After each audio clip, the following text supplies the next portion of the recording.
Telangana tunnel पर इस वक्त की बड़ी खबर आपको बता दें कि 62 घंटे के बाद भी मजदूरों का कुछ पता नहीं चला है। टनल के अंदर अभी तक फंसे हैं 8 मजदूर। रैट माइनर्स को रेस्क्यू ऑपरेशन में लगाया गया है।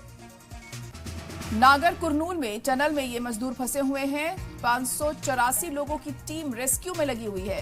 तो इन मजदूरों को बचाने के लिए जो कवायद है वो जारी है रेस्क्यू टीम की तरफ से। तेलंगाना टनल से जुड़ी इस वक्त की हम खबर आपको बता रहे हैं। वहां पर अभी भी जो तमाम मजदूर हैं फंसे हुए हैं और उन्हें बाहर निकालने की जो कोशिश है वो रेस्क्यू टीम की तरफ से की जा रही है। रेड माइनर्स को भी यहां पर लगाया गया है कि जल्द से जल्द इन लोगों को सुरक्षित बाहिफाजत बाहर निकाला जा सके।